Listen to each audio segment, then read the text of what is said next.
जय श्रीकृष्ण, दंडवत प्रणाम, जय शिवराय, जय स्वराज, जय स्वदेशी. मित्रांनो, मैत्रिणींनो आणि माझ्या सर्व आदरणीय सन्माननीय माता पिता तुल्य योगागंतुक राष्ट्रभक्तांनो, सध्या मुलांना सुट्टीचे दिवस आहे आणि बरेचसे माता पिता चौकशी करताय का गुरुजी विद्यार्थ्यांना शीर्षासन कसं शिकवायचं, कोणी करायचं कोणी नाही करायचं. बघा, पहिलं तर ते कसं करायचं ते समजून घ्या. मुलांना आधार द्या, आधार दिला तरच ते होईल.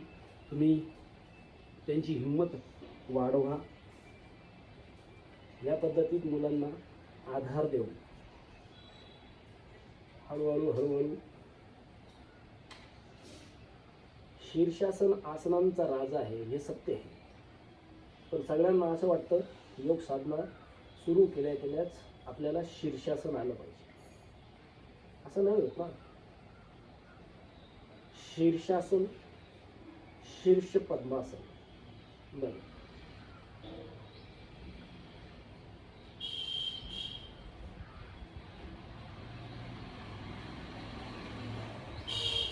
शीर्षासन झाल्यानंतर एक तर शवासन करावं किंवा सरळ उभं राहावं.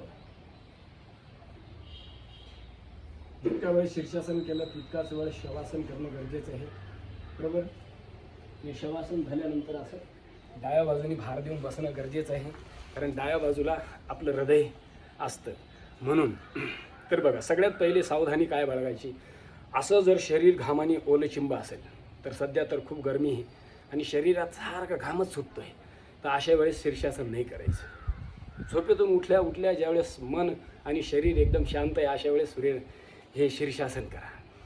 बरोबर. खूप अवघड व्यायाम केल्यानंतर, खूप पळून आल्यानंतर शरीर घामाने ओलचिंब झालेलं असतं, अशा वेळेस कधी शीर्षासन करू नका. शीर्षासन केल्यानंतर ताबडतोब पाण्यामध्ये उतरू नका, गार पाण्याने आंघोळ करू नका. त्यानंतर जर डोळ्यांची समस्या आहे, जवळचा चष्मा आहे किंवा डोळे लाल होत आहे, करू नका शीर्षासन. त्यानंतर कानाची समस्या आहे, कानातून पस येतो आहे, पाणी येत आहे, कान दुखत आहे, करू नका शीर्षासन. ज्या विद्यार्थ्यांना हृदयाची समस्या आहे, हृदयाला छेद आहे, कुठलीही हृदयाची समस्या आहे, करू नका. उच्च रक्तदाब आहे, आजकाल लहान मुलांना सुद्धा उच्च रक्तदाबाची समस्या आहे, करू नका शीर्षासन. कंबर दुखत आहे, करू नका शीर्षासन. हे लक्षात घ्या. आणि सगळ्यात महत्त्वाचं आहे ते पुन्हा एकदा सांगतो, शरीर जर घामाने ओलचिंब असेल तर शीर्षासन करू नका. तर सगळ्यांनी करा आणि सगळे स्वस्थ राहा, मस्त राहा. जय हिंद, जय भारत, वंदे मातरम.